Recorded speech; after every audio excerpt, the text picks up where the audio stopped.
Une fillette de 11 ans assassinée de manière la plus brutale à Yaoundé cette semaine. La petite Sylvana, puisqu'il s'agit d'elle, a perdu la vie dans leur domicile au quartier Nkondongo dans le 4e arrondissement de la ville. Un fait qui a suscité émoi et consternation, comme d'autres drames avant celui-ci. Drame sur drame, dirait-on que le pays est traversé par un vent destructeur, sorti droit des abîmes infernaux qui accouchent des vents de malheur et de tristesse. Face à cet autre fait macabre, celui de la petite Sylvana, il incombe à la presse la responsabilité, au-delà de l'information, d'analyser au moyen de nos experts et consultants le pourquoi et le comment de ce phénomène qui prend des proportions pharaoniques. Ce qui suppose que ce soir, et avec accent, nous mettrons en lumière les facteurs sociaux, humains et spirituels derrière ces crimes désormais récurrents qui choquent au plus haut point l'opinion publique. L'idée, comme tous les dimanches, c'est de décortiquer sans stigmatiser, c'est-à-dire comprendre si on a affaire, dans le cas de la présumée assassine de Sylvana, à des troubles mentaux non pris en charge ou alors à une instrumentalisation de la foi, ou peut-être une sorte de mélange des deux. Au-delà des simples questions de compréhension des causes et des effets, nous souhaitons le temps d'une émission dégager des pistes de prévention pour éviter que cela ne se reproduise et surtout dans un contexte de longue attente d'un nouveau gouvernement. 8 mois après la dernière prestation de serment de novembre dernier et la promesse d'un remaniement qu'est-ce qui bloque justement l'arrivée d'une nouvelle équipe dirigeante devant remplacer celle qui est là depuis, disons-le quand même, 2019. Et puis un remaniement pourra-t-il changer quelque chose dans le quotidien des Camerounais? Parlant justement de changement des conditions de vie des Camerounais, faut-il entrevoir dans un an? La question naît du fait que le Sénat camerounais vient de recevoir le programme économique et budgétaire à moyen terme 2027-2029. Quels effets positifs attendre sur le peuple sur une période des 3 années à venir? Madame, Messieurs, voilà pour la vitrine de votre programme. Merci de nous renouveler votre confiance. Bienvenue à Accent 237.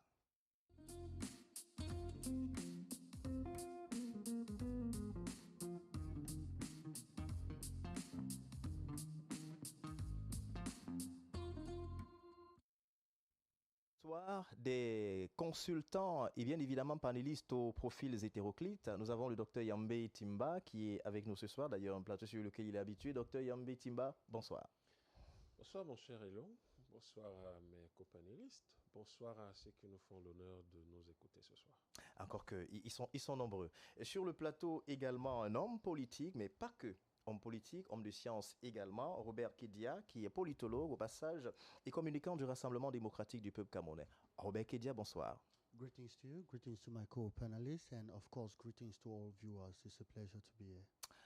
It is a pleasure to us also, and tonight I think we're going to debate, really. For sure. Et justement, sur ce plateau également, un habitué de ce dernier, il est journaliste, éditorialiste et bien évidemment directeur de publication délégué du média Pyramide Média. Bonsoir Patrice. Alors bonsoir à vous, Monsieur Xavier Raoul Langoti, c'est un plaisir d'être encore là et d'apporter aussi la contribution, n'est-ce pas, pour le développement d'un pays comme le Cameroun, surtout pour un exercice comme celui-ci qui se veut de plus en plus non seulement intellectuel mais également réflexionnel. Allons-y, sans transition aucune du côté de Yaoundé. Nous parlions du drame. En début de ce programme, et justement, une fille de 11 ans a été lâchement, mais alors brutalement assassinée. Du côté de Yaoundé, capitale politique de la ville, la présumée meurtrière, rattrapée plus tard, donne l'impression de ne pas être mentalement stable, ce qui soulève d'ailleurs tous les débats. En fait, regardons plutôt cet extrait que nous propose la régie. Oui. Et puis là, tu avais quoi? Après, j'ai demandé à ce petit frère de sortir, allons prier. Et quand tu bois, voilà, oui, comment il y a et quand tu as bien écouté, tu as fait combien de poignards? S'il vous plaît. Tu as piqué combien de fois? S'il vous plaît. J'ai piqué 3 fois. Tu l'as piqué à la tête, n'est-ce pas? Oui, à la tête. Pardonnez-moi. Tu as piqué à la tête et tu as pas piqué où? Donne un peu les clés. C'est tout. C'est tout? Oui. Et on te montre ce que tu as fait. Regarde-moi bien. Parce que qui t'a envoyé dans la maison? Mais là-bas, non. Qui t'a envoyé tuer la femme? Ta main. Tu as fait comment pour venir tuer la femme là?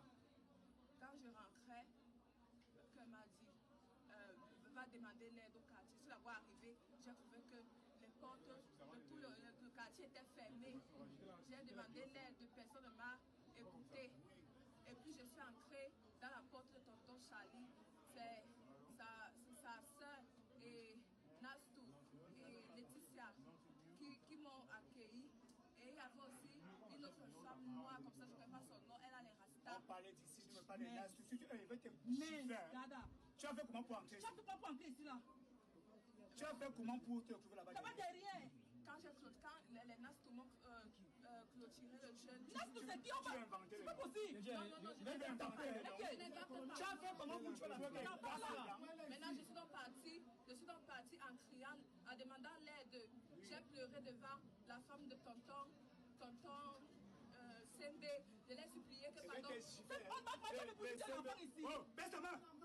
Tu as fait comment pour que tu te retrouves là-bas de rue? Je suis arrivée devant la porte de la Poriani Foka. Tu as fait comment pour ouvrir la porte là? Qui t'a dit de venir tuer l'enfant? Ici, voilà. Qui t'a envoyé? C'est lui qui m'a dit que... Lui, c'est qui? La Poriani Foka. Il a dit quoi? Il a dit quoi? Dans le cœur? Dans le cœur, oui. Et maintenant? Avec les enfants, là, tu les protèges là-bas dedans. Tu l'as tué avec quoi? Et tu allais les protéger? En protéger, c'est tuer. Baisse la main! Baisse la main! Oui. L'aîné c'était... Tu te calmes. L'aîné c'était... Le piton. Ah bon? Non, ça va, écoute, tu veux que tu te le piton? Non, je m'excuse. Baisse la main. Je m'excuse. Bon, tu l'as tué avec quoi? Hein? Le couteau. Voilà cette image que nous avons captée de quelques caméras amateurs qui ont pu capter des moments d'arrestation de la jeune fille incriminée ou du moins impliquée dans le crime. La supposée meurtrière est d'ores déjà dans les mains des autorités compétentes. Sur le plateau, nous revenons. Docteur Yambé Timba, est-ce que avec cet autre crime, on va dire que la vie qui autrefois au Cameroun était sacrée est désormais banalisée? Peut-être par des considérations religieuses. Je veux vous dire, écoutez, non, c'est pas que la vie soit banalisée ou ne le soit pas. Alors, au Cameroun, de plus en plus, on meurt comme si c'était rien du tout. Parfois, lorsqu'il y a des morts, il n'y a pas des communiqués officiels, des officiels, comme cela se voit ailleurs. Ailleurs, on dit souvent que lorsqu'une personne meurt, rapidement, les pouvoirs publics doivent dire un mot là-dessus, ou du moins faire une sortie. Mais ce n'est pas trop le cas. Du coup, on est habitué à voir des morts, on se dit que la vie est désormais banalisée. Il y a une tradition chez nous, les Africains, oui, qui remonte à ce qu'on appelle vulgairement l'Égypte ancienne, l'Égypte antique, mais qui s'appelle le royaume de Kama. Ce genre de choses relève du chaos. On appelait ça Ifset. Et le chaos, pour nos ancêtres, c'est une perturbation de l'ordre. Or, l'ordre est une impulsion initiale. C'est-à-dire que tout est né de l'impulsion de l'ordre. Et lorsque il y a des manifestations du désordre dans la société, eh bien, il y a des rituels qui doivent être faits par le souverain, c'est-à-dire le pharaon.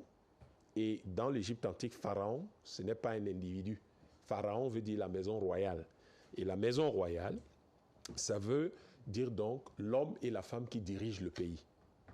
Et donc, ils doivent faire un certain nombre de rituels, mais également rappeler un certain nombre de procédures qui permettent de faire correspondre l'ordre social à l'ordre cosmique. Oui. La vie, un enfant est censé naître, grandir, naître, mourir. Grandir, vieillir et puis mourir. C'est dans l'ordre des choses. Donc, si un enfant naît, ne grandit pas, c'est le chaos. Nous ne sommes plus dans l'ordre cosmique qui veut que l'enfant naisse, grandisse, vieillisse, meure, exactement comme le soleil se lève, il est à l'horizon et puis il décline. Dans nos traditions, c'est cette correspondance entre l'ordre cosmique et l'ordre social qui permet donc d'éviter ce genre de choses. Et il y a un certain nombre de pratiques, un certain nombre de règles, un certain nombre de dispositions, un certain nombre de dispositifs, un certain nombre d'actions qui doivent être menées au quotidien pour éviter que ça ne se produise. Dans le cas du Cameroun, est-ce qu'on a déraillé? On n'a pas déraillé. Dans le cas du Cameroun, nous avons nos pays, nos peuples, c'est pas nos peuples.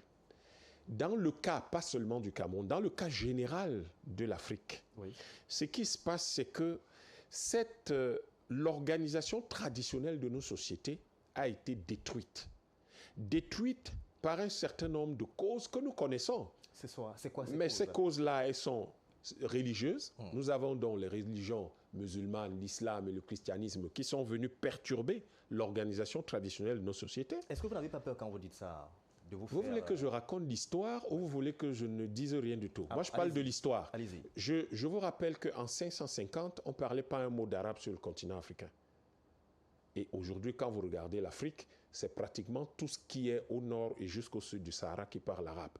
Et les gens se revendiquent d'ailleurs comme tels, au point de vous donner l'impression que c'est en fait ce qu'ils sont. J'ai même entendu quelqu'un dire l'Afrique est une terre islamique. Je ne sais pas où il est allé puiser ça, mais ce sont des choses que nous entendons. Et puis il y a le christianisme qui arrive, lui aussi, et le christianisme européen, qui est arrivé avec essentiellement la traite négrière, comme l'islam est arrivé avec la traite négrière arabo-musulmane, comme là, vous avez la traite négrière européenne qui est arrivée et le christianisme est arrivé s'est installé avec la colonisation européenne. Et cela a détruit le monde connu des Africains, a été complètement déstructuré. Et donc, finalement, vous avez des sociétés qui n'ont aucun repère. Les sociétés dans lesquelles l'ordre ancien, fondé sur un certain nombre de valeurs, un certain nombre de règles, un certain nombre de procédures, un certain nombre de dispositifs de régulation sociale n'existe plus. Tout cela n'existe plus d'ailleurs, a été nettoyé. Et vous avez, de façon très spécifique, ces gens qui vont vouloir vous expliquer le monde par le poisson qui se mord la queue, c'est-à-dire ils expliquent une chose par elle-même et non pas par l'histoire. Moi, j'explique par l'histoire. Et quand vous entrez dans l'histoire, vous voyez que ce que je viens de vous dire, c'est ce qui s'est passé. Donc, nos sociétés ont été totalement perturbées, désorganisées, déstructurées sur le plan religieux, par ces deux religions-là, spécifiquement le christianisme et l'islam. Et ensuite, vous avez la dynamique capitaliste qui a fondu sur nous avec la colonisation et qui a installé donc dans nos sociétés des façons de faire, un mode de production qui n'était pas connu chez nous et qui malheureusement crée aujourd'hui une avidité, une cupidité qui n'était pas connue dans nos sociétés traditionnelles. Vous avez même des structures traditionnelles qui ont changé, telles que des sociétés matriarcales. Nous en sommes aujourd'hui à des sociétés patriarcales. Or, les hommes africains ne savent pas gérer le patriarcat. Est-ce que l'Afrique était matriarcale, cette Afrique? L'Afrique a toujours été matriarcale, mais patrilinéaire. Et donc, du coup, nous nous sommes retrouvés, quand vous prenez nos constitutions, par exemple la constitution d'un pays comme le Cameroun, c'est une constitution patriarcale. Ça veut dire, or, elle est tel que le dit le préambule, c'est une constitution inspirée par les consensus sociaux français et anglais du XVIIe et du XVIIIe siècle. Sauf que ces consensus sociaux n'ont rien à voir avec les consensus sociaux qui sont les nôtres. Oui. Et par conséquent, vous avez donc une constitution qui est par exemple patriarcale, qui défend en réalité les modes de vie et les consensus sociaux qui contiennent donc des éléments religieux, les valeurs éthiques et morales, qui vont donc venir de mondes extérieurs et qui vont s'imposer à nous. C'est ça qui produit ce qu'on est en train de voir. Ce genre de phénomène. Allez le demander à tous les psychiatres et à tous les psychopathologues. Ils vont vous dire que nos sociétés sont malades. Malades d'avoir connu la traite négrière arabo-musulmane pendant 14 siècles, la traite négrière européenne pendant 4-5 siècles, la colonisation depuis 150 ans. Et que le monde connu africain est complètement oublié, il est complètement désorganisé. Et les Africains ont beaucoup de mal à rentrer dans le nouveau monde qui lui-même n'est pas structuré, parce qu'il est à la fois voulu par les valeurs arabo-musulmanes, les valeurs judéo-chrétiennes, et au bout du compte, au milieu, nous sommes des Samba Diallo qui ne savent plus se retrouver. Et là, vous comprenez la raison pour laquelle une jeune dame peut vous dire, elle peut avoir tué quelqu'un et elle est complètement dans une situation dans un second état qui l'empêche de vous expliquer. Et elle dit avoir été, on raconte un certain nombre de choses. Bon, je ne vais pas revenir sur son témoignage, mais je vais rester sur quelque chose pour conclure.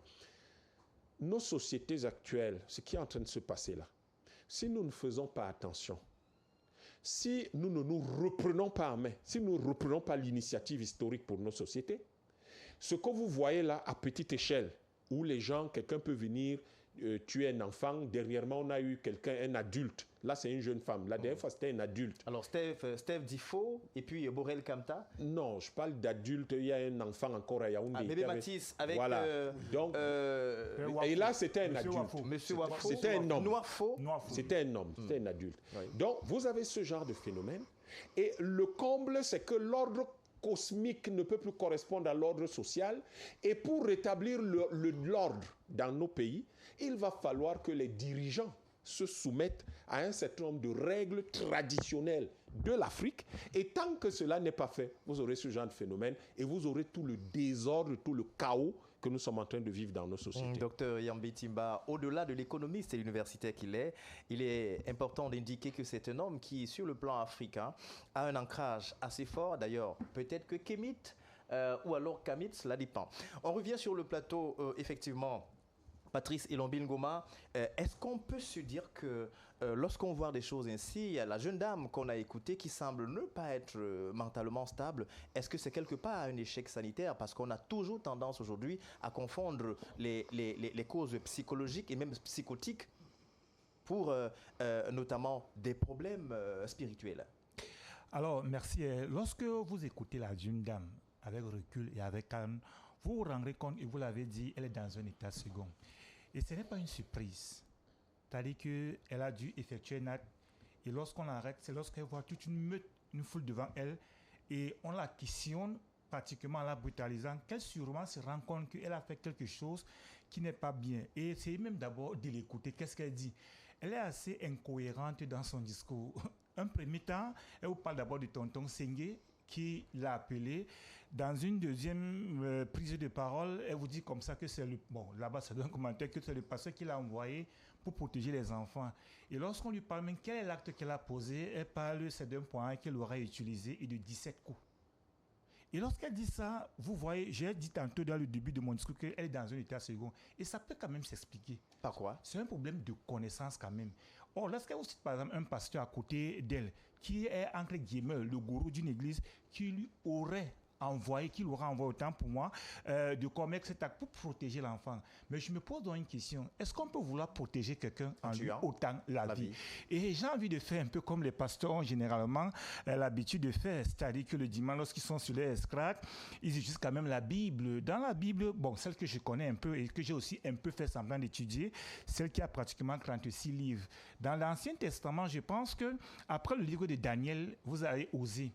Dans Osée, chapitre 4, verset 6, là il est écrit, comme ils disent souvent, mon peuple périt, faute de connaissance. Alors pourquoi ils le disent? Puisque donc tu as rejeté la connaissance, je te rejetterai également et tu seras dépouillé de mon sacerdoce. Puisque tu as oublié également la foi, j'oublierai tes enfants. Lorsque je cite ce verset, c'est pour vous faire comprendre que même si vous êtes une ouaille comme nous et vous allez tout les règlements le dimanche à l'église, il y a quand même la connaissance.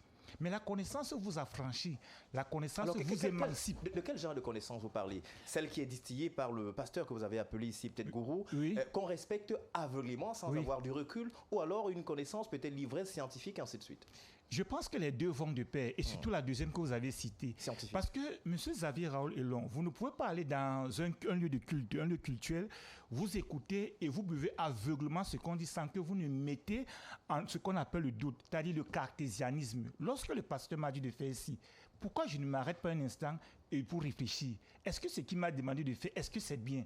Donc, parce que le pasteur t'a dit que non, si tu veux devenir riche, voilà ce que tu dois faire comme sacrifice. Allez peut-être m'apporter peut-être le cœur d'un enfant et vous vous levez en tant que fidèle, directement partez exécuter une sale bisou comme celle-là. Donc, lorsque je parle de connaissance, c'est d'abord de ça que je parle. C'est-à-dire se remettre en question, est-ce que ce qu'on m'a demandé de faire est bien? D'abord pour moi-même, parce que je cherche à m'émanciper.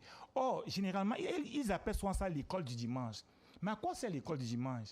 Dit-on, c'est pour se rapprocher de Dieu, c'est pour s'émanciper, c'est pour, entre guillemets, essayer, pas de taire, mais d'amortir un certain nombre de problèmes sociaux. Et du coup, le docteur le disait, donc on a un peu désorganisé une société parce que nous avons ce que je peux appeler ici des corps étrangers qui sont ancrés dans nos sociétés traditionnelles africaines et on essaie de modifier les comportements des autres. Alors, si on reste sur ces sociétés, Patrice, des personnes qui écoutent leur pasteur de manière aveugle, parce que soit dit-on, on a envie d'être riche. Est-ce que quelque part aussi c'est pour revenir à cette désorganisation sociale, parce qu'aujourd'hui, avec les nouveaux mots, tout le monde veut être riche, tout le monde veut être le plus influent, entre guillemets, et pratiquement avec tous les sacrifices qui vont avec. Et vous vous rendrez compte que tout le monde n'a même pas vocation à devenir riche, monsieur Xavier. Pourquoi vous le dites? Parce qu'il y a des personnes, des gens, lorsque ces personnes ont touché seulement 1 ou 2 francs de plus, regardez un peu comment elles se comportent, ces personnes. Donc, tout le monde n'a pas vocation à devenir riche. Monsieur Xavier Raoul, de même que tout le monde n'a pas vocation à vivre en ville. Regardez seulement comment les gens se comportent. Donc, pour aller un peu dans mon analyse, je voudrais dire, oui, c'est vrai, nous avons des sociétés africaines. On a de la connaissance qui nous permet de nous émanciper. Mais je pose une question, comment est-ce qu'on l'utilise? Ce n'est pas seulement le cas africain, c'est une affaire qui est internationale. Regardez même comment les pays européens se comportent aujourd'hui. Regardez les catastrophes naturelles. On ne tue pas qu'au Cameroun. Des romans en France, Liana par exemple, qu'on a violé, sodomisé et fait tout. Pourquoi ça arrive? Donc vous vous rendez compte que c'est pratiquement ce que nous aimons souvent appeler l'air du verso. Parce que le ver est dans le fruit et le mal est entré dans le monde entier. Mais je me dis que l'école du dimanche, comme on le dit souvent, contribuerait plutôt à assainir, c'est-à-dire que le vécu de l'être humain, également à lui permettre de vivre décemment. Mais si on se rend compte que l'Église, qui est censée être entre guillemets la poubelle, où on reçoit tout le monde et où on soignera les uns et les autres, est devenue un refuge, sinon un lieu où on peut tuer les gens, et on commence désormais à se poser des questions. Et non, maintenant, ici, on peut interpeller l'État. L'État, qui est cette personne-là qui régule? C'est elle, bien c'est il, cette personne, elle est cette personne qui donne des autorisations. Mais si l'État n'arrive plus à contrôler, ça veut dire que quelque part, il y a un problème. Parce que autant la responsabilité peut être personnelle d'abord, elle peut aussi être étatique. Et c'est là où on interpelle les politiques, puisque c'est le politique qui gère quand même une société. Et c'est là où je pense que peut-être pour sortir, ça devient grave. Mais j'ai envie de dire que, et je le disais tantôt, ce n'est pas seulement une spécificité camerounaise. J'ai envie de vous rappeler également le cas qui s'est déroulé du côté du Kenya, où on a aussi un grand gourou de ce côté, je pense M. Paul Tengue Mackenzie, qui avait demandé à ses ouailles de jeûner jusqu'à mourir, question de rencontrer Jésus. Et c'était quoi la cause? La cause, c'était que dans un monde de bouleversement où on vit, dans un monde où il y a des chambardements, des bouleversements, voire de Sodome et Gomorrhe, il va mieux pour lui, comme il le disait à ses fidèles, de mourir, de jeûner jusqu'à mourir et rencontrer Jésus. Mais vous vous rendrez compte que si vous êtes un peu intelligent, que lui n'était pas mort. Parce que lorsqu'on l'a arrêté, carrément, il y avait pratiquement 8 collaborateurs. Et il a enterré pratiquement 400 fidèles dans des fosses communes. Ce n'est pas une fosse commune, ce n'est pas 2, c'est pratiquement 40. Et on vous dit que ces ouailles sont morts pour d'autres, par strangulation, pour les enfants qui n'ont pas pu supporter la faim, ils ont dû succomber. Donc, vous vous rendrez compte que nous, on les appelle les gourous ici parce que, au-delà de la mission première, qui est pour un pasteur, un vrai homme de Dieu, n'est-ce pas, de faire émanciper ces ouailles, il y a quand même qu'on doit se poser des questions. Et peut-être je sors par là, je pense que l'État devrait être un peu regardant sur ce genre d'affaires. Sinon, monsieur Long, on restera peut-être même ici un jour à la fin, on viendra nous poignarder. Non, on ne viendra pas, justement. Parce qu'il y a tout le dispositif sécuritaire qui est mis en branle par le top management, donc on ne pourra pas de toutes les façons. Alors, Robert Kedia, ces crimes que l'on note de plus en plus au Cameroun, beaucoup sur ce plateau parlent d'une sorte de désorganisation de notre société, mais qui incrimine aussi quelquefois l'État qui donne attribue les autorisations d'ouverture des églises. Est-ce qu'il y a un échec à ce niveau? You see, when something occurs one time, 2 times, and it becomes continuous, then it's a problem. It becomes a social ill which we need to look into. Really, when I want to look into such issues, I am solution-oriented than blame-oriented. Yeah. You know, I'm one of those that I believe that the society needs to take its responsibility. I will not start to accuse... What exactly? In terms of responsibility? Okay, in terms of responsibility is large. There are major stakeholders. We have, first of all, at the level of home education of the family. We have, secondly, at the level of the society itself. We have, thirdly, at the level of state institutions, at the level of the government institutions. Talking about the government institution, what can we say about it? Yeah, when we talk about the government institution, I know where you are driving to, but I will get there. When I talk about the government institutions here, I'm simply talking about the legislative, the executive, and the judiciary. The judiciary should be able to arrest anybody without fear of who their personality is. But it is not what we are living now. that's what we are saying. I am saying that everybody needs to take its responsibility. I know where you are driving to, because you think that maybe since I'm in the CPDM, I will not be able to say, let everybody take his responsibility. That's why I said, come down, I'll get to your point, where we'll talk about everybody needs to take its responsibility. Okay. When you look at, for instance, a traditional ruler with its advisors, they are very educated, they are exposed, burning somebody to death in the palace. It's questioning. When you look at an adult, with a lot of beautiful women we have in Cameroon, because with our geopolitical structure in Cameroon, if you want women with all sizes you have in Cameroon, and a man will ally to go with the annals of maybe a child of 3 years, those are problems we are facing, And for us to look at solution-oriented, we need to look at it at the level of the family. What are the home education, the moral education, because charity begins at home. Education begins in the family at home. What is at that level? Where that's what I mean by education of stakeholder, the family. Yes. Secondly, the society. What do I mean by the society? There are societies that you go there, these things will not happen. Or there are societies that when you go there, the occurrence is minimum. And there are other societies that when you go there, you look at is rampant.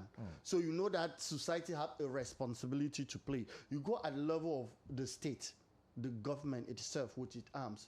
I think that good laws are supposed to be put in place. And if good laws are being put in place, then the judiciary should be ready to be strict. So, to talk about the legislative, where is very important for me, when I talk about the executive arm of government, we have, first of all, we have a minister in charge of family, which is supposed to engage into this. When we see that children are the ones now that are being the vulnerable ones that are being attacked, sodomized, and being killed.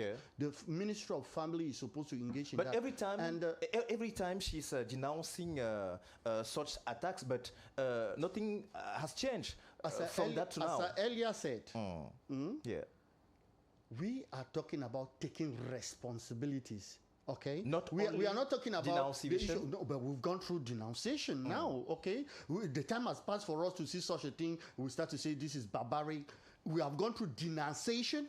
We have gone through expressing of condolences to the family, because we have that mindset that when something happens, we say, no, this is very barbaric, this is very sad, let the family accept our condolences. I think that that is normal, but I think we should go beyond that, okay?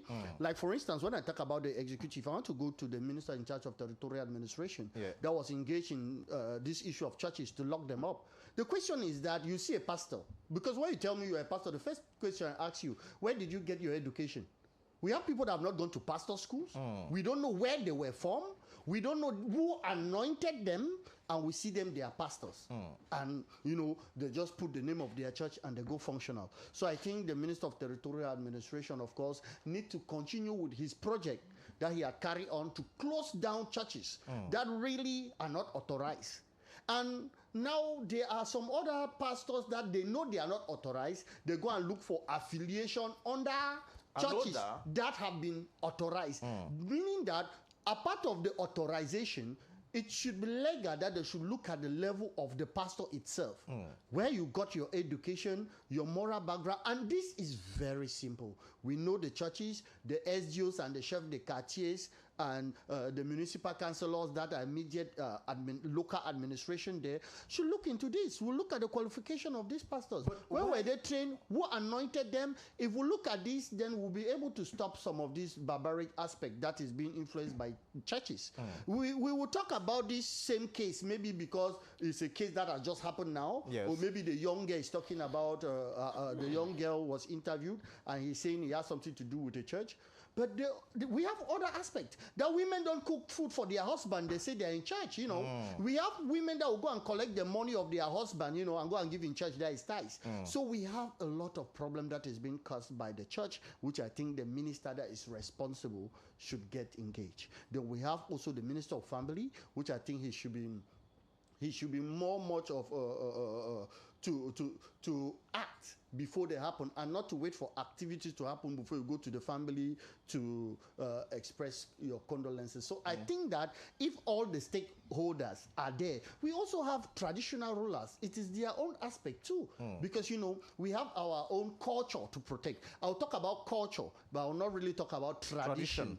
Because we have some barbaric tradition that existed. Yeah. Even when we want to blame the church, Catholicism, Christianity, we will not stop the fact that even our own African culture in those days did have tradition, did have human sacrifices, killing of twins and the rest. So all that, we should not focus it on religion, we should focus it on morality, civic education. And I believe that if all the stakeholders, which I earlier said, the family, the society, the government, which has to do with specific ministries of territorial administration and family, we have to do also with the legislative to be able to put the laws that will make people know that this thing, if you do it, you are But we have laws, and we have the we have laws in our country. Good. That's why I said that they need to put a law, and I was those going laws are insufficient. Can we say that? I will not say that is insufficient, but to analyze that, you need to look at the arm of government, the legislative, right? I'm talking about the legislative to put law.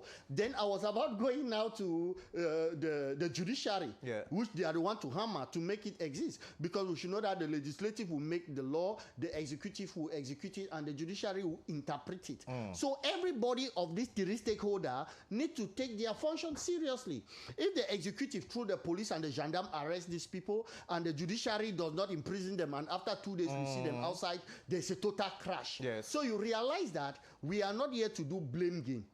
We are in a situation of social ills, which if one person fails to carry on his duty, everything will crush. Thank you. If the family fails to give that home education to these children, we will crush. Even if we have the powerful law, we have a strong judiciary, whatsoever. If there is that failure in home education, in home brought up, where boys are trained not to hit women, because there are some children today that will beat their women. We've seen people beat their women and kill them. It's because at the level of the family, they saw it that you can beat your sister, your father can beat your mother anyhow. So you realize that if family, they handle that, the society handles that, the judiciary, the legislative, the executive, especially the ministries that are in charge of that, if they handle that, then we will definitely come out of this. Please, we should not go through that mindset to say, okay, since it happens in other countries, we should low down. No, we should take our responsibility. We should not also do the other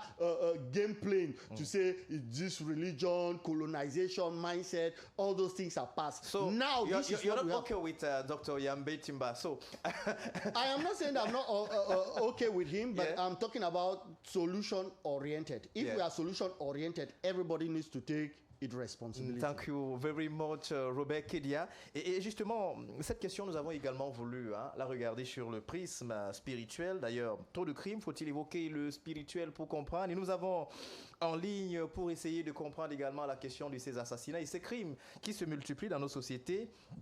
Le révérend pasteur Emmanuel Magouette, je crois qu'il est en ligne avec nous. Pasteur Magouette, vous êtes pasteur et nous vous avons en ligne d'ailleurs en rapport avec ce drame. Qu'est-ce qui se passe au Cameroun? Pour les personnes qui ont un peu lu la Bible, on se rappelle que dans le livre de l'Apocalypse, au chapitre 20, versets 7 et 17, il est écrit un fragment. Quand les 1000 ans seront écoulés, Satan sera relâché de sa prison pour séduire les nations qui sont aux quatre coins de la terre, Gog et Magog. Est-ce que c'est ce qu'on est en train de vivre aujourd'hui, pasteur révérend Magouette? Bonsoir, monsieur le journaliste. Bonsoir à tout le plateau, à tous vos invités et également à tous vos téléspectateurs qui vous suivent un peu de partout dans le monde. Vous parlez de la bataille spirituelle. Est-ce que serait vraiment question de la bataille spirituelle? Je ne pense pas. Et même si ça avait été le cas, est-ce qu'on dirait que cette bataille a justement localisé seulement le Cameroun? Non plus. Dans les derniers temps, tel que prévu dans la Bible, et ces derniers temps nous amènent à vivre, n'est-ce pas, certains scénarios qui, pour nous chrétiens, ne sont pas des faits extraordinaires. Mais juste que nous n'utilisons peut-être pas la méthode appropriée pour gérer ce genre de situation. C'est pourquoi aujourd'hui, l'évangile ou la parole de Dieu doit rester au centre de tout ce que nous menons comme activité. C'est ce que j'ai l'habitude de dire. Restons au centre, n'est-ce pas, de tout ce que nous posons comme acte. Est-ce que la société actuelle, dans tous ces domaines, invite donc la parole de Dieu à intervenir en tout ce que pratiquent, n'est-ce pas, des nations? C'est également ce que nous déplorons parce que nous constatons que l'homme du 21e siècle est plus concentré dans ses activités que dans ce qui en ferait même la force de ses activités, ça veut dire la crainte de Dieu. Chacun a donc pris ses propres routes et il y a donc cette confrontation entre les désirs de la chair, les désirs temporels, les désirs du monde, le matérialisme, le capitalisme et toutes ces choses-là. Et du coup, chacun aurait, je le dis comme ça, aurait mis de côté, n'est-ce pas, l'idéal qui est, n'est-ce pas, la parole de Dieu, qui devait être au centre de tout pour orienter les faits et gestes de tout le monde. Donc, la bataille, si on la puise dans celle qui est faite en Apocalypse, c'est-à-dire que ces forces qui étaient là, qui devaient être là pour, n'est-ce pas, se discuter des âmes, pour qu'après le jugement, après 1000 ans, rétablissent, n'est-ce pas, notre royaume, ou encore que les livres qui forcément seront ouverts et qu'un autre livre sera ouvert, où chacun devra pouvoir trouver son nom afin de savoir s'il doit hériter la vie éternelle ou pas. Donc, je pense que c'est un devoir pour nous chrétiens de continuer à prêcher l'évangile. Alors, le Cameroun ne saurait être exempt, n'est-ce pas, de Alors, justement, pasteur, si on reste avec vous, vous avez entendu dans la vidéo que l'on a diffusée par nos fins techniciens de la régie, la jeune fille qui dit avoir agi sur ordre de son pasteur. Est-ce que dans ce cas de figure, la jeune fille de 22 ans, doit-on dire qu'elle a été manipulée par son pasteur? Monsieur le journaliste, vous voulez savoir si la jeune fille de 22 ans a été manipulée par le prophète? Non, elle n'a pas été manipulée par le prophète. Parce que quand elle parle, vous comprenez tous que cette jeune dame a un trouble mental. Avec les petites connaissances en psychologie que nous pouvons avoir et le discernement, elle a un trouble mental. Et moi, je dis que si on interpellait ses parents, peut-être que ces derniers diraient très clairement que cet enfant était peut-être autrefois suivi médicalement, peut-être par défaut de moyens. On a estimé que l'Église pouvait continuer à faire des prières sur elle. Mais elle a un problème mental. Peut-être que l'homme de Dieu qui a voulu l'aider a pensé que c'était une façon d'aider la famille. Mais en réalité, quand vous l'écoutez, parce qu'elle ne cite pas que le nom du prophète, elle cite également le nom de certains hommes politiques. Ça, on semble un peu négliger ça. Mais elle cite le nom des hommes politiques en même temps, là-dedans. Qu'est-ce que les hommes politiques viennent chercher sur les histoires de l'Église? Vous verrez que c'est un cerveau qui est désordonné, qui est troublé, qui capte un peu des ondes un peu de partout, et tout ce qui traverse sa tête, elle prononce. Elle ne reconnaît même pas déjà avoir donné 17 coups de poignard à la jeune Sylvana. Elle reconnaît plutôt 3 coups de poignard et tout. Donc il y a tous ces trucs-là. Je pense que les vidéos sont circulent dans les réseaux sociaux, les interviews et tout, pour ceux qui étaient là de près.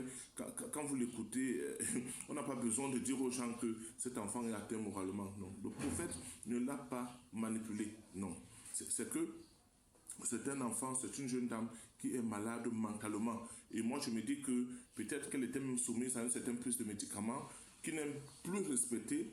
Et de temps en temps, peut-être comme je l'ai dit en amont, il y a eu un problème de prise de suivi clinique qui, faisant défaut, n'est-ce pas, des moyens, peut-être la famille s'est dit, ok, peut-être à l'église, le Seigneur pourra tout faire et tout.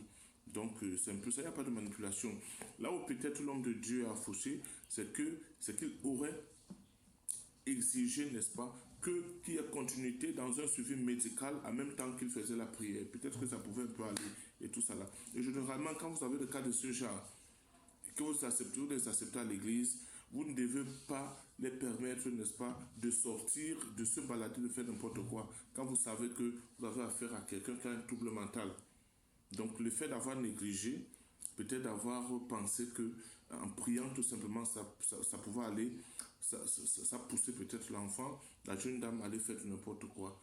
Donc je ne suis pas l'avocat du diable, je ne saurais innocenter le prophète, mais je dis, sur mon expertise d'un homme de Dieu, je dis que quelque part, il y a eu une négligence à la base d'un suivi médical qui devait être à la base, n'est-ce pas, à la base de toute chose. Et que si ce suivi avait été fait normalement, la prière devait juste être une complémentarité pour sa guérison. Alors, donc le prophète ou le pasteur est tombé là-dessus, dans l'ignorance. Donc quand on voit des choses comme ça, il n'y a pas de manipulation, il y a juste un problème d'ignorance, un problème de négligence ou alors de manque de compétences par rapport à... Alors, si on reste avec vous, pasteur Magouette, de plus en plus, les églises sont au centre des scandales. Quel est le regard que vous portez sur cette prolifération des églises? Sur ce plateau, on parlait, entre autres, de l'État qui ne joue pas tellement son rôle, entre autres, mais on voit, surtout parlant de ces pasteurs, ils sont de plus en plus au centre des scandales. Tenez, par exemple, ici même à Douala, il y a quelques jours ou quelques semaines, c'est un pasteur qui était au centre d'une affaire de porte-monnaie magique, lui qui demande pourtant à ses fidèles de prier pour devenir riche. Quel regard portez-vous sur les églises de réveil qui prolifèrent?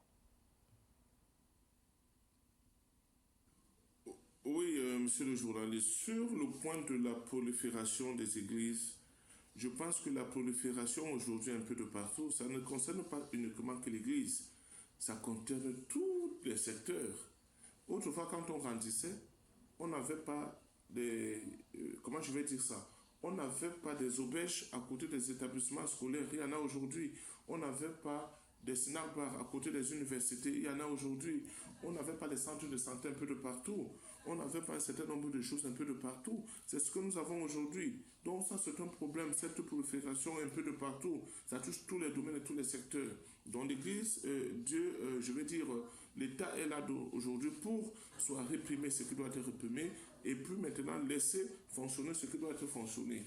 Donc je ne pense pas que tout ce qui est là dehors aujourd'hui qui se multiplie est dans la légalité. Et c'est justement ça que nous disons, qu'il faut l'équité. Il ne faudrait pas qu'on tape la main pour condamner les églises, parce qu'on parle des églises, et puis les autres secteurs qui existent aujourd'hui, qui se multiplient, qui existent aujourd'hui, et qui sont dans l'illégalité, qu'on les laisse fonctionner. Ça serait, n'est-ce pas, faire comme si on traitait certains Camerounais, n'est-ce pas, ayant droit de faire dans l'illégalité, et que d'autres devaient se soumettre dans la légalité. C'est ce que nous avons souvent l'habitude de dénoncer. Sinon, moi je pense qu'il y a des églises qui sont là dehors, mais forcément, certaines qui ont des papiers, mais même au sein de ces églises, on ne peut pas dire que ce sont les saints qui sont là-bas. Il peut toujours avoir, qu'est-ce que je vais dire, il peut toujours avoir des gens là qui ne sont pas toujours dans la norme chrétienne telle qu'indiquée dans la Bible. Donc ce sont des choses qui peuvent arriver. Mais je dis, si on dit que telle chose est en grand nombre aujourd'hui, ça n'est pas seulement l'église. Tout ce qui existe aujourd'hui et qui a existé il y a cela 10 ans, 20 ans est en grand nombre aujourd'hui. Les bars sont un peu de partout.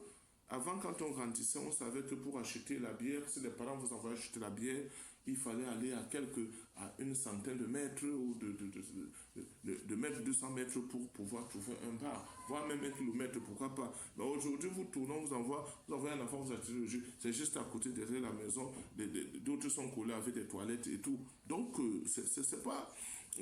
Parce que le plus souvent, les gens ont tendance à vouloir traquer seulement des églises. Et pourtant, la prolifération est en tout, dans tous les secteurs. Et quand on regarde cela, et tous sont pas réglementaires. Et en plus, on va dire la nuisance sonore. Il y a la nuisance sonore de partout aujourd'hui. Quand ce n'est pas que vous êtes chez vous, c'est d'un produit que quelqu'un sera en train de vendre. Si ce n'est pas dans le taxi, dans la voiture, ça sera avec les baves portatifs où on sera en train de crier, vous savez de quoi je parle, vous serez en train de crier partout. Peut-être ça sera les cordonniers qui seront en train de passer devant votre maison en criant. Les publicités, si ce n'est pas ça, ce sont les bières déchirées, bières découpées, on crie un peu de partout en longueur de journée. Donc, cette fixation qui est seulement au niveau de l'Église voudrait en même temps pousser les gens à penser que c'est peut-être une cabale lancée contre ceux qui ont pour devoir, n'est-ce pas, de mener l'action, ou alors la profession est de gérer les églises. C'est ça qu'il faut éviter. Il faut rester dans l'équité. Et nous demandons à l'État, n'est-ce pas, de gérer des choses de façon équitable. Si on veut condamner les nuisances sonores, qu'on les condamne dans tous les secteurs, qu'on n'aide pas seulement à condamner, qu'on n'a pas seulement à condamner les nuisances sonores de l'église, venant de l'église, des églises, et puis qu'on laissera les autres. Non. Nous sommes tous dans des villes. dans les grandes métropoles, nous savons ce qui se passe. Et donc, c'est un peu ça. Maintenant, je serai d'accord, je ne manquerai pas de dire à l'État de faire son travail. Que ce qui dérange les sociétés, les églises qui sont ouvertes, n'est-ce pas, pour participer à la destruction, soit des enfants, soit de nos jeunes, soit de nos semblables, devraient également être fermées, avec ou sans papier. Parce qu'avoir le papier ne garantit rien par rapport à la doctrine qu'on a dispensée aux populations. C'est de ça qu'il est question. Donc, mais en tenant compte du fait que l'équité doit prôner en tout, qu'on ne considère pas, qu'on ne condamne pas certains Camerounais sur un certain nombre de choses en favorisant les autres. Parce que là, ça crée un problème. Quand c'est comme ça, nous allons toujours dénoncer, que le régulateur qui est l'État marche dans l'équité. Ça veut dire condamner ce qui doit être condamné et dans l'équité et maintenant aider, encadrer ou bien favoriser ou encourager, je vais dire. Alors, pasteur Magouette, on va sortir avec vous, hein, révérend pasteur, pour rester sur le cas de la petite Sylvana qui a été tuée. Qu'est-ce qu'il faut faire au niveau des églises pour que plus jamais on ne vive ce genre de cas où il semble, c'est vrai que vous n'êtes pas d'accord qu'il y ait eu manipulation, mais comment faire pour éviter ça et que l'église ne soit plus au centre des scandales? En quelques minutes. Bon, si nous ne voulons plus qu'il y ait des cas comme ceux de Sylvana, ce qui est arrivé tout à l'heure, nous allons dire à nos confrères pasteurs de désormais être prudents. C'est-à-dire que quand on vous amène un malade pour la prière, exigez d'abord son carnet médical. Exigez son rapport médical. C'est comme ça que ça se passe. Vous ne pouvez pas recevoir un malade qui a vu des manifestes de troubles mentaux et puis vous commencez seulement à prier. Non. Ayez également l'avis du spécialiste clinique médical. Ça veut dire que du médecin qui la suivait d'abord et puis à partir de là, même s'il arrivait qu'au départ, la personne n'avait pas encore été consultée par un médecin, renvoyez-la à l'hôpital. Normalement, les prières doivent être basées sur des cas, sur certains cas particuliers comme ceci. La prière devait se baser sur le constat médical, le résultat médical. Autrement dit, c'est quand ça dépasse le médecin que le pasteur, le serviteur de Dieu devait commencer avec la prière, sur la base, n'est-ce pas, d'un rapport médical. Par exemple, on peut vous emmener quelqu'un qui a une plaie, qui est suivi depuis un certain temps et tout, sans avoir déjà le rapport de ce qui se passe, avant même qu'on ne constate que la plaie là, ça fait peut-être 5 mois, ça fait peut-être 8 mois, 1 an, il n'y a pas guérison. Non. Et puis, le fait de commencer des prières sur cette plaie-là n'exclut pas, n'enlève pas, n'est-ce pas, ne met pas de côté le suivi médical qui était déjà là. Ça veut dire la prise des antibiotiques, des injections, des anti-inflammatoires et tout, donc des cachets et tout. Donc tout ça doit aller au même moment. C'est ça. Je suis désolé de savoir que certains hommes de Dieu aujourd'hui voudraient mettre le côté médical de côté pour faire seulement spirituellement. C'est pas normal, c'est pas logique. Même la Bible est écrite sur des feuilles qui sont tirées, dont les papiers sont faits à base des arbres et tout. Donc, moi, je pense que c'est ça. Il faut donc cet équilibre. Donc, le cas comme celui de la petite Sylvana, pour les éviter également, les parents doivent savoir qui accepter chez eux et les recommandations qu'on donne aux enfants. Parce que quand vous laissez des enfants à la maison, vous leur dites, peu importe celui qui vient ici, ne frappez pas. N'ouvrez pas la porte. Moi, je pense que ça doit être respecté. Vous imaginez un seul instant que si ces enfants avaient crié, parce qu'apparemment, la jeune femme de 22 ans avait commencé par casser soit les vitres ou, je ne sais pas, les nacos de la porte et tout. Je pense que si les enfants avaient crié, bon, on ne peut pas les juger, ce sont des enfants. Ils ont paniqué. Mais s'ils avaient eu la puissance d'esprit de crier, peut-être que les voisins seraient venus à leur secours. Mais malheureusement, notre fille Sylvana a opté d'ouvrir la porte pour peut-être essayer qu'en ouvrant la porte, peut-être la tantine qui était de l'autre côté pouvait se calmer, bon, je ne sais pas de quoi il était question, mais continuons à aviser nos enfants à être prudents, que des consignes que nous les donnons quand nous ne sommes pas là, qu'ils les respectent à la lettre. Je pense qu'avec le temps, ça pourra aller. Et maintenant, pour ceux qui manipulent les esprits, pour pousser les gens à poser des actes contre leur volonté, qu'ils arrêtent de le faire, parce que le diable n'a jamais donné une solution ni une victoire à quelqu'un. Tout appartient à Dieu. Que les gens arrêtent donc des pratiques mystiques et qu'ils se concentrent sur la crainte. Merci, pasteur Magouette. Il fallait également comprendre cette question sur le plan spirituel et nous revenons rapidement sur ce plateau. Docteur Iyambe Timba, est-ce que vous avez parlé de tout ce qui entraîne ces dérives aujourd'hui, cet ordre social qui est carrément bouleversé, mais est-ce que du point de vue intellectuel, le fait de ne pas pouvoir dissocier ce qui est santé et ce qui est spirituel, ça va toujours nous amener à vivre ce genre de cas de figure? Je ne vais pas rentrer dans les élucubrations que je viens d'entendre, ça ne me concerne pas. Élucubrations. Ce sont de vraies élucubrations. Je me demande si on était sur Terre ou où est-ce qu'on était. Et puis, je suis très surpris lorsque nous parlons d'une question sérieuse et on se retrouve là à raconter des histoires que personne ne comprend. Alors, comment vous dites que personne ne comprend? Moi, je n'ai rien compris. Alors, ça peut être que vous avez compris. Ça peut être vous. Peut-être que vous avez compris. Alors qu'à la maison, d'autres personnes peuvent avoir compris. Ils comprennent quoi? Parce qu'on est allé à l'église. Le problème de fond que nous avons dans notre pays, je me suivi mes copanélistes, vous ne pouvez pas expliquer le fait que la dame rappelle qu'un pasteur a fait par le livre que le pasteur lui-même utilise. C'est quoi ce truc-là? C'est quelle logique? C'est quelle méthodologie, ça? C'est-à-dire qu'en fait, vous donnez donc raison, dès le départ, à ce qui se réfère à cet ouvrage-là. Et puis, de l'autre côté, vous dites, oui, les institutions doivent faire ceci, faire cela. Mais non, monsieur. Est-ce que nous avons... Mais le problème, c'est quelle est la base de ces choses-là? Mais vous avez une constitution qui dit que... allez lire la constitution de pays, qui dit que les us et les coutumes ne doivent pas contredire la constitution. La constitution, c'est alors quoi? Et vous êtes en train d'expliquer le fait que les institutions nées de cette constitution qui nous dénient à nous l'expérience historique, l'expérience sociale, et vous dites que ce sont ces institutions qui vont régler le problème auquel nous sommes confrontés. Par quel miracle?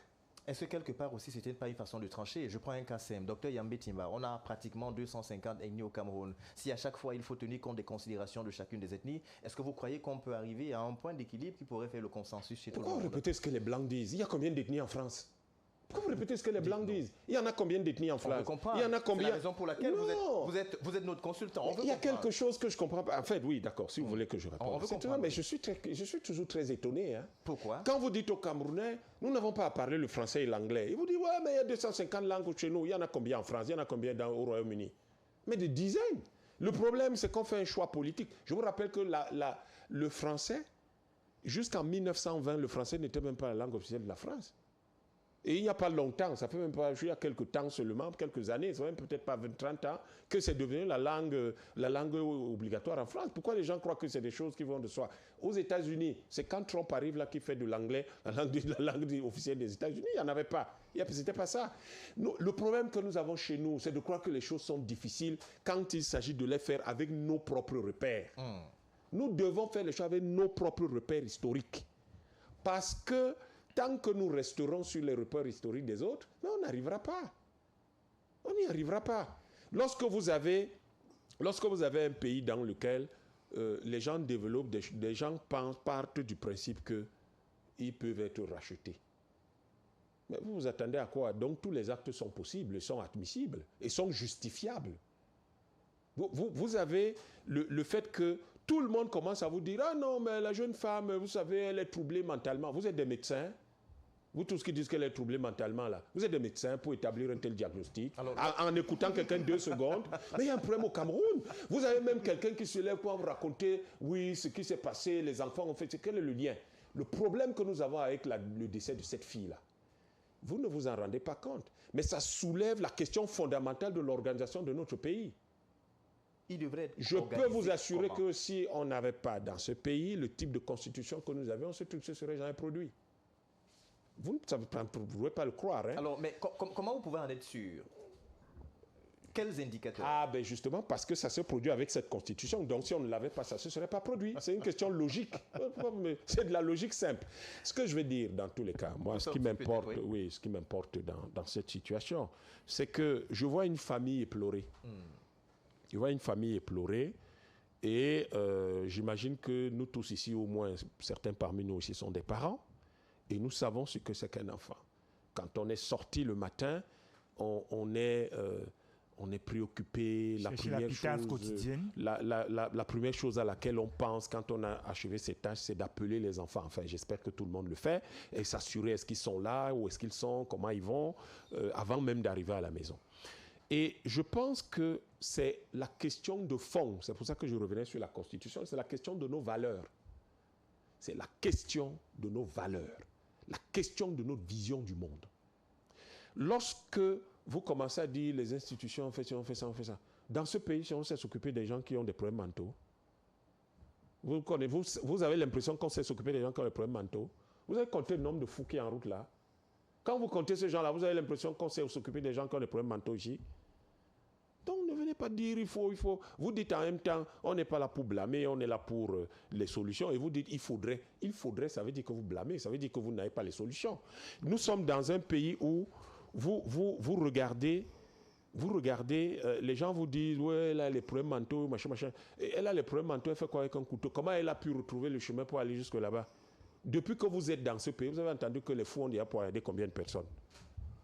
Vous avez entendu qu'un fou a poignardé quelqu'un? Dites-nous. Non, mais moi je vous dis, c'est vous qui êtes journaliste, moi je ne suis pas journaliste.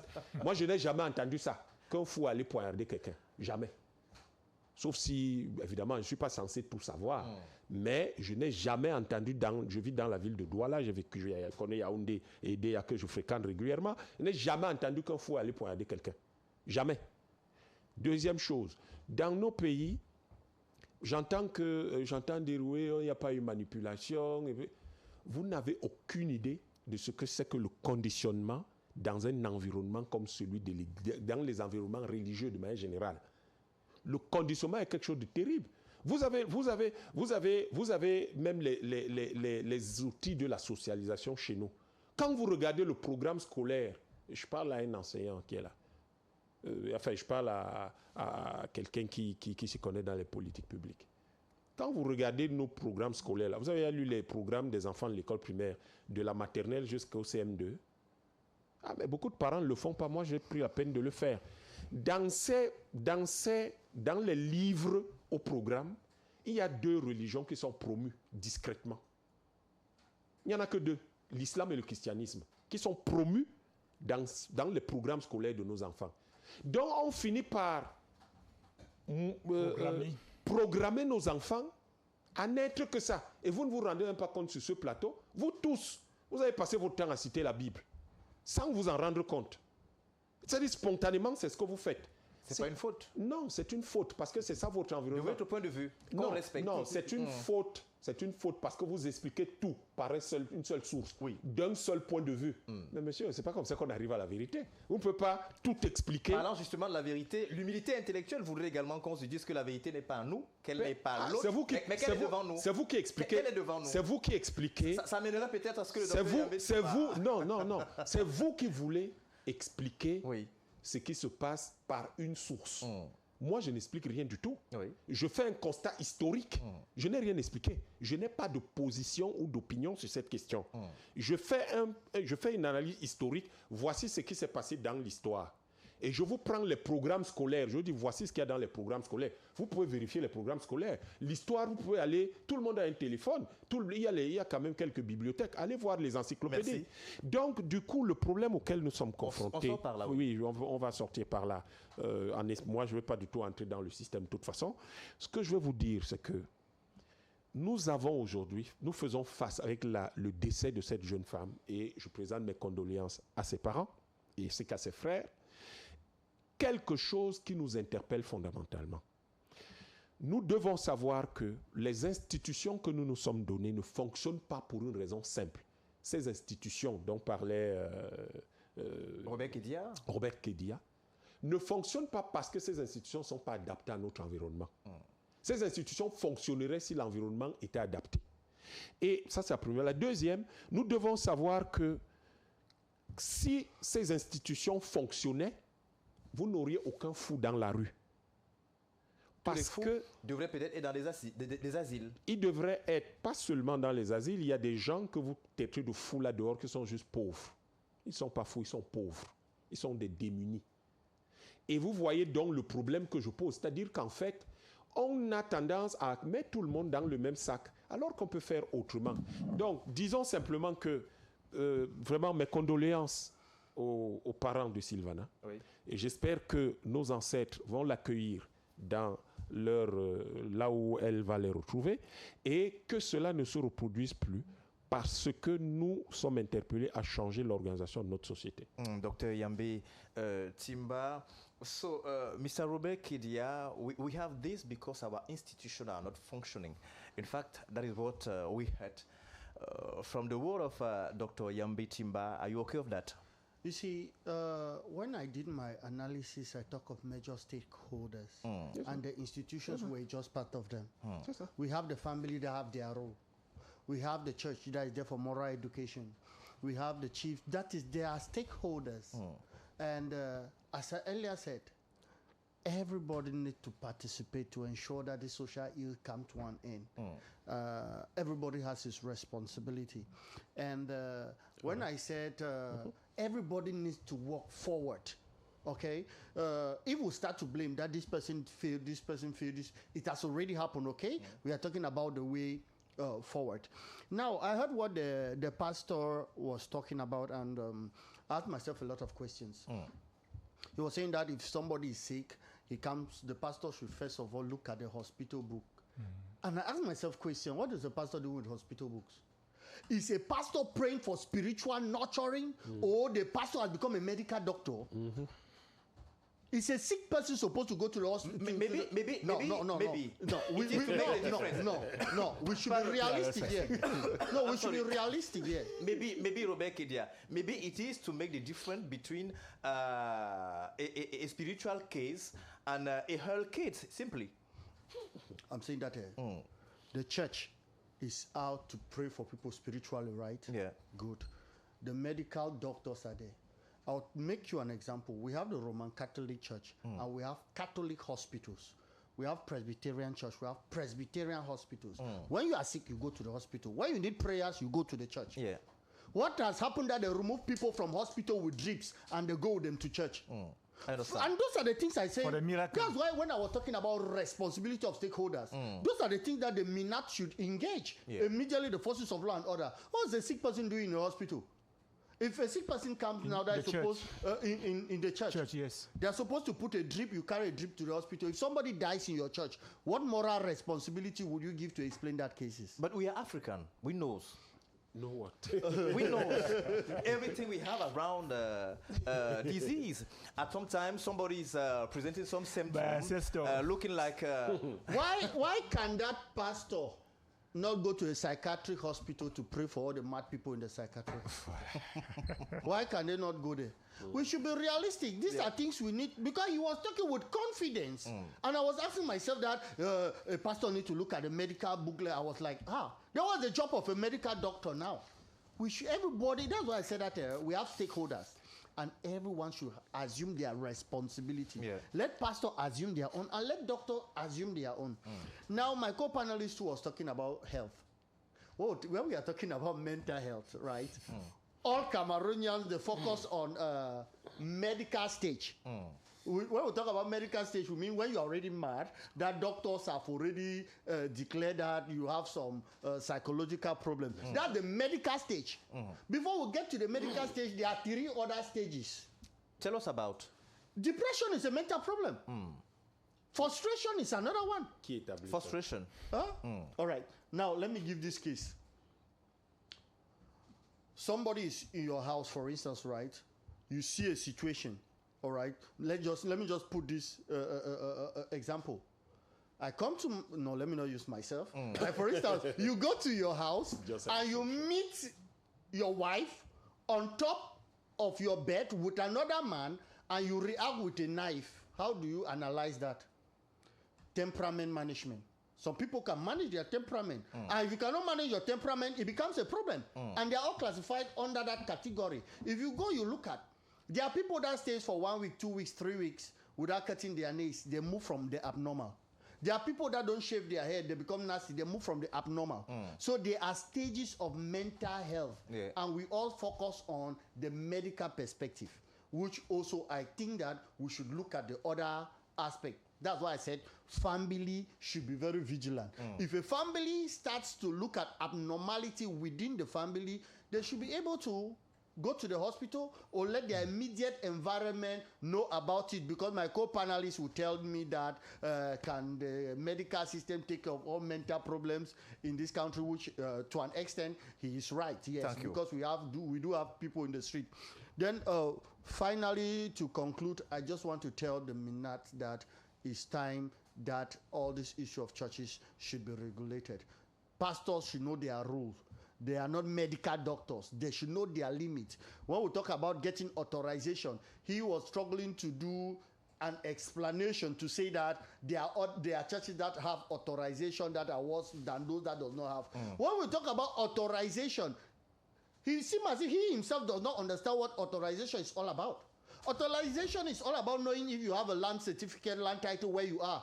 If you are not maybe having your church beside a street or the rest. Authorization goes with the qualification of the pastors that are there to know their level of formation and education. Authorization is not something the way he's looking at it. And I believe that if we look at all this, when we talk about authorization, for instance, the Roman Catholic Church, they know that they have their land title, their land. They know the number of years a priest is being formed. Those are the things they look at. They look at this pastor, is he part of this church? When was he ordained? And at the end, I think that if we can be able to regulate that, I believe we'll have a reduction in those various actions. Thank you very much. Robert Kedia, Patrick Selombin, Gomapolo, journaliste. On sort en 2 minutes. On parle notamment de ces cas, mais il y a aussi ce qu'on pourrait appeler un impact médiatique, c'est-à-dire le traitement de l'information entre information et sensationnisme. Comment est-ce que le journaliste doit traiter une telle information pour qu'elle n'ait pas une portée qui crée une sorte de panique et d'amalgame? Non, pour que ça ne crée pas une sorte de panique, comme vous le dites, et une sorte d'amalgame, je pense que le journalisme qui m'écrit, le journaliste autant pour moi, qui maîtrise ce qu'on appelle dans notre climat la déontologie, doit d'abord traiter cette information avec équilibre d'abord, c'est-à-dire quelles sont les différentes parties prenantes pour un genre d'affaires comme celle-là, mais également aussi il y a une responsabilité sociale. Parce que vous avez dit de ne pas mettre du sensationnalisme. Parce que vous, en tant que reporter, en tant que journaliste ou homme des médias, si vous voulez traiter peut-être parce que vous avez peut-être besoin de vues, soit peut-être attirer de l'audimat, mais à côté de ça, quelles sont également les conséquences du traitement de cette information après? Parce que n'oubliez pas également, le média, c'est également 3 fonctions que vous savez autant que moi. C'est-à-dire, on sensibilise, on essaie d'informer, on essaie également de divertir. Mais si on veut, parce qu'on veut informer, on veut s'adjuger un certain nombre de personnes comme ces mêmes prêtres ou bien pasteurs font pour avoir autant de fidèles, c'est là où ça cause un problème également. Mais je pense qu'un genre de problème comme celui-ci arrive parce qu'on a également certaines personnes qui, je dis au-delà de vendre du rêve, veulent également produire des miracles. Mais il faut également dire aux gens que c'est quoi le miracle en fait? Mais monsieur Xavier, votre vie c'est un miracle. Dites-moi. C'est-à-dire que le miracle c'est quoi? C'est la combinaison de la foi et de l'action. Puisque vous rêvez d'être tous les matins, je pense que c'est quand même déjà un miracle. C'est un miracle. Donc, Docteur Yambé Timba vous regarde. Oui, et mon compagnon le disait là tout à l'heure. S'ils sont autant bons que ça, c'est-à-dire ces pasteurs, je le mets encore entre guillemets, mais ils peuvent descendre dans un hôpital psychiatrique, prier donc pour tous ces malades, les guérir et pour qu'ils sortent. Mais généralement, dans la Bible, les miracles existent. Et Jésus a guéri les paralytiques, entre autres. Très bien. Mais sauf que j'ai essayé de faire quand même une certaine, c'est parce que observation participante, où je me rends compte que lorsque vous avez un souci, qu'est-ce qu'on vous dit? Pour la plupart de ces pasteurs, trouvez-moi au cabinet. Et avec des programmes, s'il y a des noms que j'ai essayé de capter, cette année, c'est mon année, par exemple. Mon cas est urgent. Et je me pose une question, en quoi est-ce que votre cas est urgent? Mais nous sommes tous des enfants de Dieu. Ça veut dire que tous nos cas sont tellement urgents. Mais pourquoi des pasteurs organisent des croisades comme ils aiment souvent les organiser? Mon cas est urgent, cette année, c'est mon année. Donc, l'année antérieure n'était pas ton année, je ne sais pas. Donc, c'est une question de miracle. Et pour sortir, il faut dire aux gens, oui, bon, peut-être, il faut dire aux gens que, je parlais de la connaissance en début de mon propos liminaire. Lorsque vous mettez votre esprit de critique, lorsque vous essayez de réfléchir, de dire que mais le cartésianisme, je pense qu'il y a beaucoup de choses pour lesquelles on ne pourrait pas vous manipuler. Et peut-être pour sortir par la dit, moi je pense que c'est la négligence de la lecture de la parole de Dieu, comme eux le disent, qui fait en sorte que les faux enseignants ont beaucoup de poids entre leurs mains. Lorsque vous parlez de négligence, docteur Yambit Simbava, vous regardez comment Oui, maintenant? je sais. Il a tout entendu, David, je sais. Alors, derrière ça, cela, vous en expliquez une chose présentant, par elle-même, c'est d'ailleurs, nous présentons toutes nos condoléances à la famille de la jeune Sylvana, qui a été lâchement exécutée, lâchement assassinée par une présumée jeune de 22 ans. Et nous implorons justement, comme on l'a dit, que le Seigneur lui-même touche le cœur et console les parents de la petite. Et nous restons à Yaoundé pour vivre cette petite transition immédiate. C'est donc une transition qui a lié un fait qui est lié justement au remaniement ministériel qui est fort attendu depuis fort longtemps. Et l'une des choses qui relance le débat, c'est naturellement cette barbe tombée du journaliste Soulé Onoyo, qui est d'ailleurs un journaliste fort connu, un personnage médiatique important, qui avait, disons-le, dit, je cite, ou du moins je paraphrase, « Tant que le remaniement de Paul Biya ne sera pas effectué, je ne me taillerai plus jamais la barbe. » 8 mois plus tard, il l'a fait sans remaniement. Regardons plutôt ce reportage de Sébastien Oyébé. Après 8 mois de barbe, le rendez-vous chez le barbier a finalement eu lieu. Ce 4 juillet, le journaliste camerounais Soulé Onoyolo a tourné la page d'une barbe qu'il s'était décidé à ne plus raser tant qu'un nouveau gouvernement ne serait pas nommé. Quand j'ai discuté avec les gens pour leur dire que le président Biya éprouve d'énormes difficultés à gouverner encore, c'est parce que j'estimais qu'il ne connaît plus ses ressources politiques. L'aventure du journaliste du quotidien Le Messager débute en novembre 2025. Le remaniement se fait toujours attendre. Pourtant, Big Soul a choisi de mettre un terme à son défi. Une décision qu'il présente comme la fin d'un engagement personnel, sans renoncer à son appel en faveur de la formation d'un nouveau gouvernement. Le sens à donner à son combat est beaucoup plus grand que des petites perceptions qui voudraient qu'il soit présenté comme quelqu'un qui n'a pas tenu son engagement, comme un révolutionnaire qui n'est pas arrivé au bout de son combat, de sa démarche, de sa pensée, mais c'est davantage à inscrire dans le fait pour quelqu'un comme lui, journaliste émérite, éditorialiste, qui décide d'écrire son histoire. Journalistes, blogueurs et acteurs de la société civile ont assisté à ce rasage hautement symbolique. Tous saluent une initiative pacifique qui a, selon eux, entretenu le débat public autour de cette attente. Nous revenons sur le plateau en quelques minutes. Robert Kedia, est-ce qu'on va se dire que le président de la République, il a 7 ans et rien ne peut influencer les temps du président de la République qui quelquefois est très silencieux. Ça a d'ailleurs fait l'objet d'une thèse, les silences du président Paul Biya. You know, there are many schools of thought which people come out with to talk about the President Paul Biya. But the issue that is there is that in politics we have the constitution to respect, we have a culture. And with regards to Cameroon, the constitution is very clear. It is the president to decide when and how to appoint ministers. I also understand that in politics you have a culture which everybody think that when there is after a presidential election, automatically there is supposed to be a formation of a new government. That is a political culture and has nothing to do with the law. The law says the president has his time, and of course, yes, it is true, 100%, which he said there will be a government that will be coming up in the coming days. And he's the only one that knows why he changed his decision for that government not to come, as he earlier said. Maybe there were some reasons.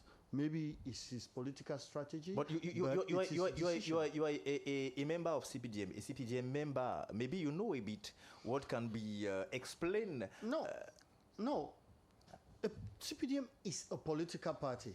But and the government... The President Paul Biya is the president of your political party. He's the president of our party. Remember, it's not the ideology of the party that the president is implementing. Remember the rift between Amadou Ahidjo and Paul Biya, which Amadou Ahidjo wanted the ideology of the party to be implemented by the president. And the president said, no, it's his ideology. Us of the CPDM, we are there to accompany the head of state in his ideology, and his government is there to do the same. So we are supporting his ideology. We are supporting him to implement his project that he has promised to the Cameroonian people, which we all know during his campaign. And I don't think that during his campaign for presidential election, change of government was one of the proposal during his campaign. His campaign was based on development. But he promised that we will leave the change of government. He promised us that in few days we're going to assist on the renewal of the new government. Till now, from that day, November, till now, I am okay with you that he promised, okay? And a promise we are supposed to wait to a promise. I'm okay with you. But what I'm saying is that he is the one having the mantle, the baton of mantle of the nation, okay? And there are circumstances that may have caused him to change it, which we don't know. And I cannot go into that debate because it is his constitutional right to appoint ministers when he wants it. Thank you, Robert Kedia. Alors, Dr Yambé Timba, 8 mois après, on n'a pas de remaniement toujours. Et d'ailleurs, un journaliste qui avait lancé le combat a fini par se fatiguer finalement. Le président Paul Biya, un président qui fatigue l'opposition, ou du moins ses challengers. Rappelons que vous êtes, entre autres, un homme politique. Je crois qu'il y a beaucoup de comédiens dans ce pays. Je ne sais pas trop à quoi ils pensent. C'est un grand journaliste. Oh, laissez tomber. C'est un grand journaliste, un grand nom de la presse. Non, je n'ai pas parlé du journaliste. Je dis, mais un journaliste peut faire de la comédie.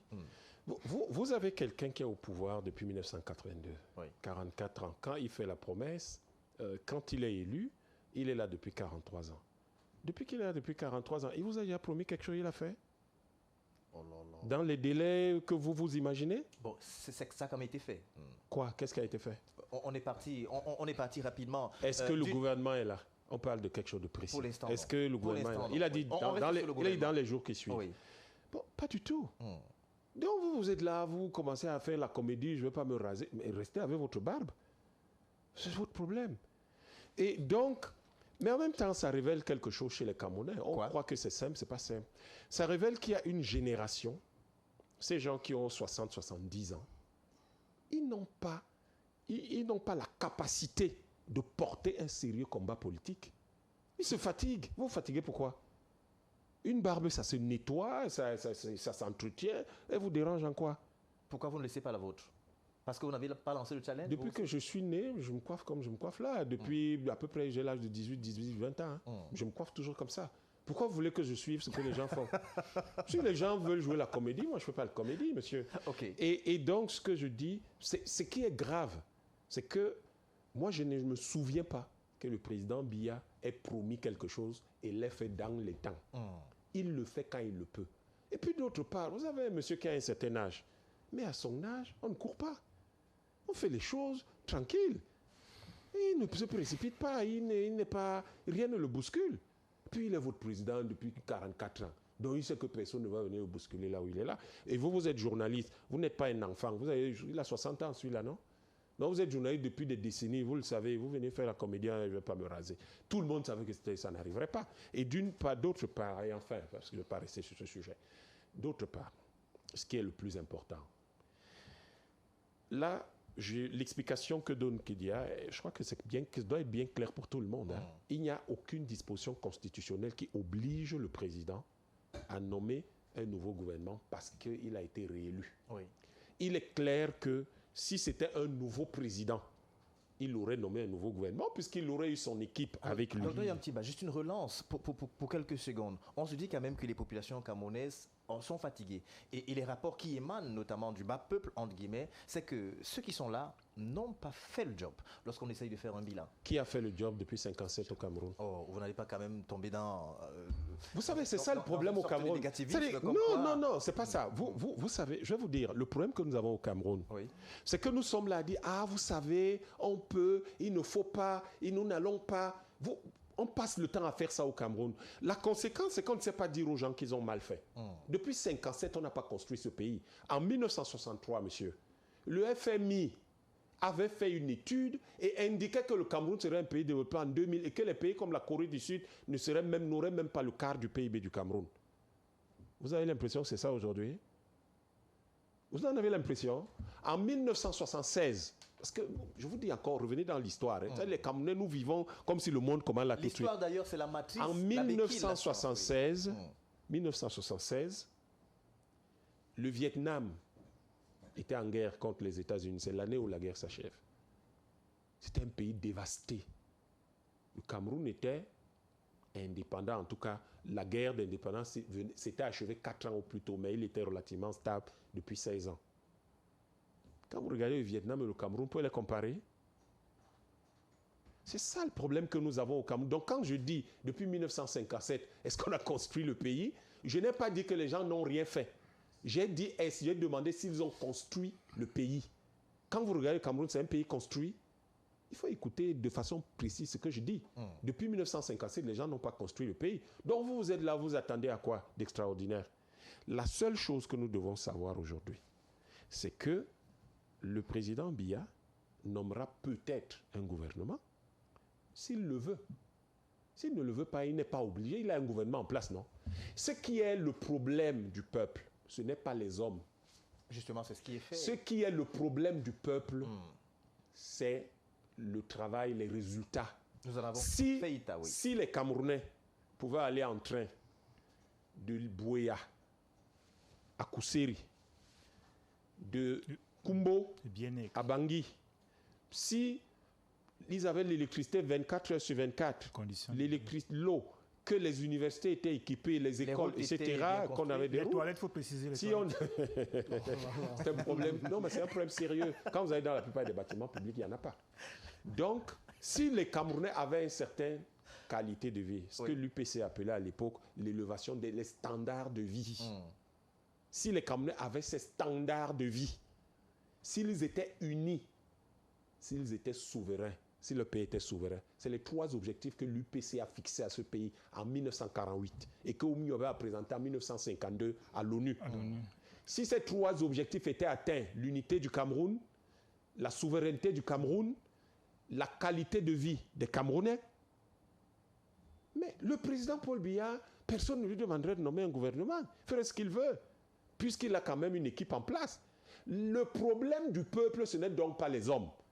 Et le problème de Yambin Timba, ce n'est pas les hommes. Mais les résultats de ces hommes. Le problème du peuple et de Yambin Timba, c'est la construction de notre pays. Merci, docteur. Si demain, une phrase derrière, si demain, ces hommes, qu'on se mette à construire le pays tous azimuts, je serai le premier à les applaudir, les mêmes qui sont là. Mais comme ils ne le construisent pas, permettez-moi de dire, bon, il y a un problème. Merci, Dr Yambin Timba. Patrice Elombil Ngoma, la question du remaniement ministériel, 8 mois après, faut-il encore y croire?